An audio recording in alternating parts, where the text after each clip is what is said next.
really excited to roll out our new campaign called Meet St. Tammany. And in this segment, we're going to introduce you to St. Tammany Parish business owners that have grown and scaled their business, the ones that are making a true impact.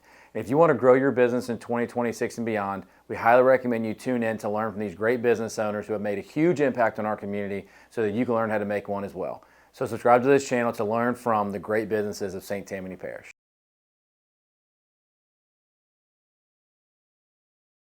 The Southeastern Executive Forum is back again, and this year they're going to be adding more and more value.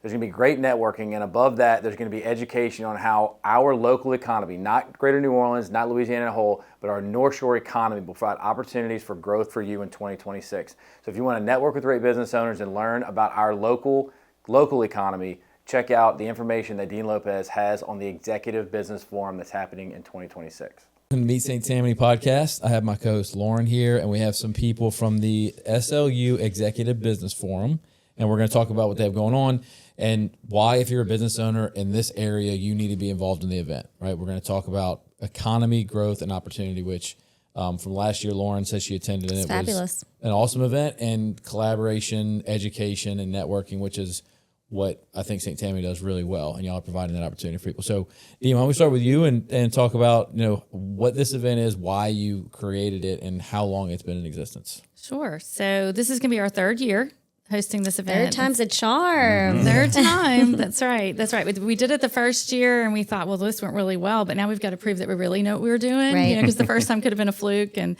second year went fantastic. So we're excited about this third year. We created this at Southeastern College of Business because we wanted to really engage and tear down those walls between the university and the community and engage in our industry. We saw an opportunity to bring the community together and talk about things that were unique to the North Shore, talk about challenges and issues that our business leaders were dealing with on the North Shore.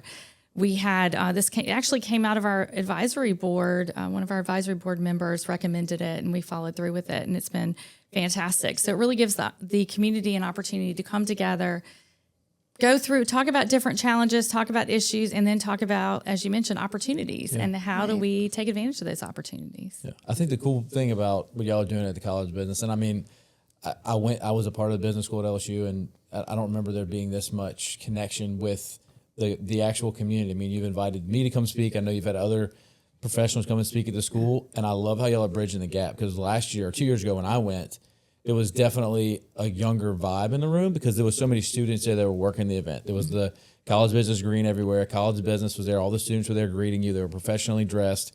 Everything was done so professionally, and knowing that was your first year was really impressive. I think that it's great that y'all are bridging that gap and letting the students see like what business owners should be doing in these types of environments. So talk about why it's so important for the College of Business to be involved in something like this. Yeah. So go back to the student piece of it. There's this narrative out there that there's a disconnect between what happens in the university and what happens out in the, as we call it, the real world. And right. So, and look, it's legit in many cases. Yeah, in general education, it is 100%. Yeah. Right. So for us, that's been a key part. And business schools have always been engaged and connected in a way sometimes the larger university hasn't. But ever since I've took on the dean's role, it's been really important to me. One of the things I say all the time is we're reducing that gap between what it looks like to be a student and what it looks like to be a professional. Mm-hmm. And we can do that in a lot of different ways. There are things we do in the classroom, but then there's a lot of things we do outside the classroom to bridge that gap. And this forum is one of those things. The great things, the students help to run it, but they're also sitting in the audience and they're hearing the same messages that our business leaders are hearing. Mm-hmm. They're hearing people like Susan Bourgeois, our Secretary of Economic Development, talk about why Louisiana is a great place to be right now. Mm-hmm. So the other part of that is they're understanding why they don't have to go to Texas or other places. Talent retention. Yes. Yeah. Which business owners need. Absolutely. So it helps our business owners, but it also helps our students. And as they start thinking through their future, and so many of them come back and go, there's so many things that were talked about today I never thought about. Yeah. And they're filling the seats too. They're going and sitting next to a business owner or a business leader and talking to them and talking about the ideas they're hearing on stage. And it's just a tremendous way to bridge that gap. Yeah. And I think one thing that we don't state enough that you guys do really well, from a business leader's perspective, is not only Are you introducing the students to what a business leader looks like, what a business owner looks like, and putting them in those environments? It works the other way around. So as a business leader, I mean, this is what a College of Business student looks like from Southeastern, right? So it's really good give and take there, and I think it's an awesome opportunity to present that. It made an impression on place. us. We got one of them here in our marketing department. we do too. But it's a standard, and when you see that standard of excellence met at an event like this, you understand that they get that, and they can translate that to your organization. Yeah, like Lauren made this point several years ago about lawyers, and I think it applies to everybody in business school and MBA school, that college and law school teaches you how to think, right? And so when you step into an environment like this and the students get to see what professionals are thinking about and doing, and that they're constantly growing, which is something else that most college students look at professionals and think, well, they've got all their shit together, all their stuff together, right? They know exactly what they're doing. They're grown-ups and professionals. It's like, no, the real people who are doing things are constantly looking about growing and learning and trying to be the best version of themselves. I don't know that I can name 5 business owners that has their stuff together. Can y'all? Right. We're always pushing through, right? Always trying to be better. That's right. And so I think that getting those students a perspective of what the professionals are doing is important too. So I think you're doing a great job with that. So y'all picked a very specific topic: economy, growth, and opportunity. And you talked about that a second ago. So I really want to make that point again. I think you said it really well, that there's a lot of things that people are talking about. If you watch the news cycle, it's always negative this, negative that.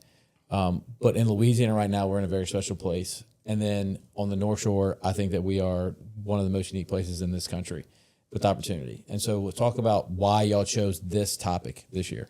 Yeah, so as business leaders, the number one thing we can bring that back to our organizations, our enthusiasm and momentum, and we felt that that was not being highlighted enough, kind of within the community and within those peers, and we felt it would be a big value add. So how do we take the thought leaders and put them in a room to share what's happening, right? Again, yes, on a nationwide level, or on a statewide level, where things are looking really good, but actually, if you look at the data, and this came up last year as well, our region is outpacing a lot of the state. So how do we highlight that? How do we talk about that more? How do we put people on stage that business leaders can connect with, understand? And these are real experts. You're not going to find this anywhere else in one room. Yeah. And small business Main Street owners need to be reminded to be positive sometimes, right? There's challenges in business. And so sometimes you get so focused on your own challenges that you're not seeing what's going on around you. And so I think it's very refreshing for them to have that positive outlook to continue to reinvest in what they're building. That's right. We need to celebrate our wins a lot more than what we do. So there's great opportunity. And that was the conversation we have for this program. We have a program committee of all business leaders who come together to help us refine what the program is going to look like. And we were hearing that message over and over that there's great opportunity right now. And if you're not prepared for it, if you're not looking for it, it might pass you by, and we don't want the business leaders in our area to lose this opportunity. So let's put it on the stage. Let's put it at the forefront. Get people talking about it. So let's talk about who you're going to have and what the plan is for the agenda, because we know we have the agenda right here, and I think we could talk about it. I know there's still some things you're working through, but let's talk about some of the things from an overall standpoint that you're building in to the agenda this year that maybe not have been around the last 2 years, from breaks and networking and things like that. Yeah, so the biggest feedback we got the first year we did this was that, because we were really trying to pack in the speakers and pack in the knowledge and pack in the information, and so people felt they had a lot of value, but they wanted to network and talk more. So we've built in that networking time and kind of loosened up the schedule a little bit, so there's that opportunity for them to talk. But the overall arc of it is we're talking about what's happening with talent, what's happening with employment. We have a leadership speaker coming in talking about leadership. So we're really setting that foundational tone. And then as we go through the day, we're pulling in economic data to see what's happening in the economy. We're bringing in companies that have recently invested, national companies that recently invested in the North Shore, to find out what was so unique about the North Shore. What did they see that made them want to invest in the North Shore? And we will close out the day with having some of our members of the cabinet, our Secretary of Economic Development, Secretary of Workforce. Another issue we heard over and over again was transportation is a limiting factor in our growth and opportunity. So we have our Secretary of Transportation as well that's going to be speaking.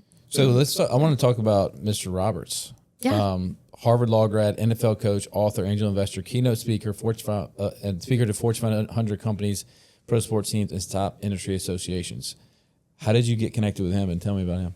Yeah, so one of the program committee members, Ashley Llewellyn, who you all might know from St. Tammany Economic Development Corporation, she's on the program committee and she's on my advisory board. She had seen him speak somewhere and she's like, I think he would be phenomenal. And so I actually just had a call with him last week. He, you might empathize, went to law school. Yeah. Poor thing. And then doing, I guess his clerkship, realized, is this really what I want to do all day, every day? Yeah. And was less enamored with it when he actually started doing it, and decided he had played high school football and that was it. And, but had kind of a passion to do coaching in the NFL, and decided to pivot his career, a very risky decision, but ended up was able to do it and was able to get into that area and coached in the NFL. Wow. And his story is inspirational, but it is about taking risks, which we're going to be kind of challenging some of our business leaders in the area to do that as we see these opportunities coming. Rightfully that's all so. getting involved in that's risk. How we move forward. Yeah, so he's going to be talking about that. What does it take to take risk, and how do you prepare for that, and what kind of steps do you need to put into place to help you get there? And so he's done a lot of speaking at a lot of Fortune 500 companies. If you look at his website, there's a long list of companies he spoke to. So we're excited to have him here. Yeah, that's great. I mean, we like talking about mindset around here, so I'm excited to hear somebody from that perspective, especially somebody who went to law school, because not everybody who graduated from law school has a great mindset on life and about business and things. They think very structured, and it's usually very risk averse. But I think that's an interesting perspective on somebody who. I mean, law school teaches you how to identify problems and then potentially solve them, right? Mm-hmm. And our biggest challenge is human nature. To me, I feel like it's a clean line, and maybe that's because I've, shifted more. Say I'm an entrepreneur, since I'm not doing less, lawyer work every day and more on the entrepreneur side, but it's peopling. It's peopling every day. So I'm very excited. On top of that, you got leadership and data. It's like my two favorite things. So I'm sold on the agenda. Yeah. Right. And look, we talk about this a lot. When you're trying to attract your ideal client or your person you want to be in touch with, you got to know what issues they're having, right? And we know that our business owners can get buried with their head in the sand, doing their job every day, not having their head up and see what's going on. And the fact that there's going to be such high-level speakers that know so much going on in the community, but also, like Lauren said, the type of people in the community you want to be around. If you want to network and find out what your peers are doing, like you said, JJ, and all these different groups of people are doing, those are the people you want to be in the room with. You should come spend a couple hours on a weekday with these people and network and see what's going on. That's right. So I think it's great. On top of that, we're going to be there doing a live podcast. So we're really excited about how we can add more value to you guys, because having the content later on to be able to share is also important, and letting people know that this is what you're doing this year so you can continue on with this, because this is not the last time y'all are going to be doing this, right? Y'all have a plan to continue doing this? We do. We sure hope so. Yes. Okay. Yes. Yeah. That's great. Yeah. And so when it comes to opportunity on the North Shore, you've got this last part of the agenda here you're building out is going to be some local cabinet members that are coming. So what are some of the opportunities that they're going to be talking about? Is that related to different industries specifically, or is it just overall what what they're doing in Baton Rouge to help promote business in our area? Yeah, so I think one of the great things we have right now with the people on the agenda and with the cabinet that we have right now is they are all rowing in the same direction, which feels like one of the first times it's different, right? Yeah. You actually move. I know. Yeah. And so they're all working very collaboratively to make some great deals happen. And I know the news just came out like 2 weeks ago that, we won the Platinum Award for best economic development deals for the second year in a row. And we had not received that kind of award. Yes. And I think I'm going to mess this statistic up, but it's something like, we've brought in more business the past 2 years than we had like in the past 20 years or something crazy. Sounds like that. totally accurate. I think you got it. Spot on. Yeah. It's crazy what's been happening. So everybody's heard about the Meta deal, but there's others. There's like Hyundai. There's all kinds of other deals. There's a bunch. Yeah. And so they're going to be sharing that information and their strategy for moving forward. So again, we celebrate the wins, but what's happening next? Well, and Susan Bourgeois came 2 years ago when she was at the first event and talked about here's what is in the works, be excited, here's what we're going to do. And we've sat back and we're like, oh, It's wow, happened. those things are happening. Yeah. Like she was telling the truth. Nice. And now it's great to have her come back, and we add some of the other policymakers with it, and an economist before that to say like, yep, that's accurate, right? These things are positive and they're happening in your community. The expanded mindset for the small entrepreneur is so important to me because I think sometimes they don't realize that these small businesses have to support these larger businesses that are coming in. Otherwise, they can't stay here.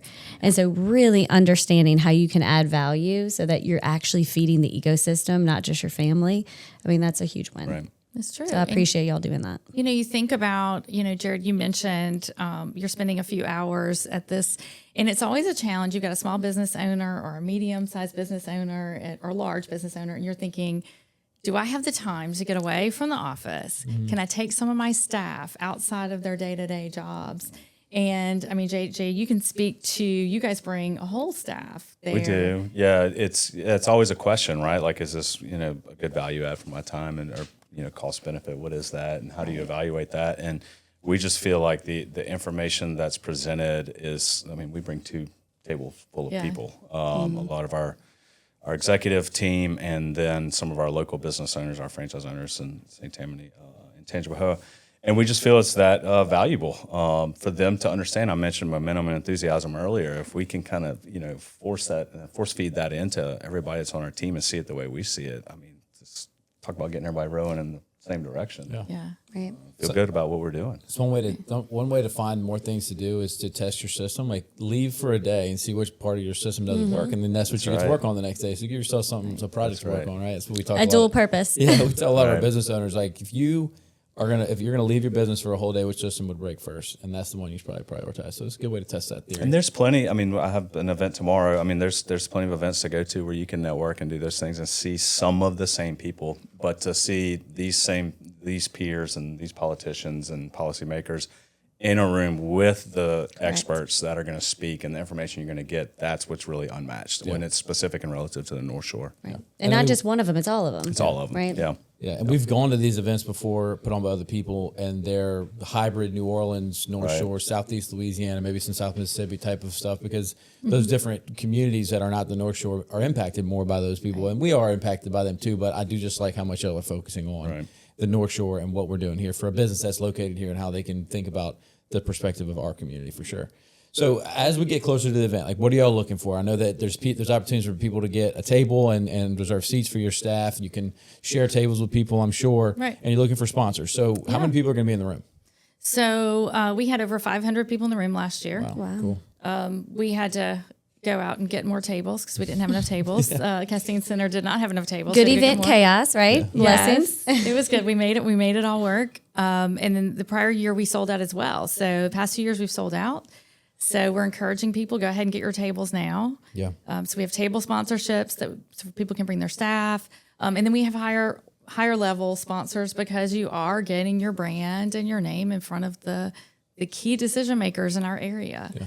So that opportunity is still there. Yeah, and I love how y'all are open to people getting involved in other ways too. Like you can be creative and help you guys out in some way. If you add value to what y'all are doing, y'all are open to that. Like we are, we're partnering in specific ways with you guys that we're excited about because it's going to bring attention to the things that we're trying to promote within our organization. So it's a win-win. So you can go get information, and then if you want to participate more, come and get creative because I think y'all are open to that kind of stuff. Yeah, we're here to help everybody be successful because you mentioned earlier, you said rising tide lifts all boats, and that's why a university is in a region, right? And one of the things about, you mentioned it being North Shore centric. That's Southeastern. We are the North Shore University. Right. We are this university in this area. This is our key population. Also, 70% of our graduates stay in the region. That's incredible. So when you're talking about talent retention, we're the source of that talent retention, keeping our graduates here. So we just celebrated our 100 years. So we're excited about launching the next 100. Yeah. So we continue to invest here. I'll be around to see 200. Yeah. Okay. All right. That's That's not mapping, but he's an optimist. I'm not like it. Yeah. Definitely not. Would love to see that, Jared. And look, well, hopefully you're around to see it too. I'll say this, and I've said this to you before, and I believe I tell this people one-on-one, but I'm glad to say it here. If you haven't been a part of what the Southeastern School of Business is doing, people need to come and see it. And this could be your first taste of it, but you're doing a great job. I've enjoyed getting to know you and the team you have and the people that you have there. Like, I think we have more than one. I think Taylor went to Southeastern. Yeah, so I mean, like, we have several people in different areas of our business that went to Southeastern, and they truly are talented young people. I mean, under 30 that are making a difference in our organization right now. And so we appreciate everything y'all are doing, and including us and everything y'all are doing, including this and other ways to get involved at the school. So it's been very cool building a relationship with the school of business. Yeah, it's fun. It's a privilege to be able to do that. And then to see these young people thrive and make a difference, it's incredibly rewarding. Yeah, very cool. Well, thanks for coming. We're really excited about the event. It's going to be, you need to announce the date and the time. Probably a good idea. Yeah, that's really August the 16th, 2026. April 16th. April 16th. It has an A in front of it. April 16th, 2026 from 8:30 a.m. to 4:30 p.m. at the Casting Center in Mandeville, Louisiana. If you want to learn more about it, we'll have all the content and the notes, and we'll share with everybody. If you want to just call me and Lauren, we're happy to get you connected with all these guys and girls at the School of Business. It's going to be great. I'm excited for it, and thank y'all for coming to talk about it. We're looking forward to it. Excited to have you guys partner with us. Yeah. All right, thank y'all. Thank you. Dun, dun, dun, dun. Dun. So good. I didn't know how we were, so I figured I'd Just take it. Are you 30?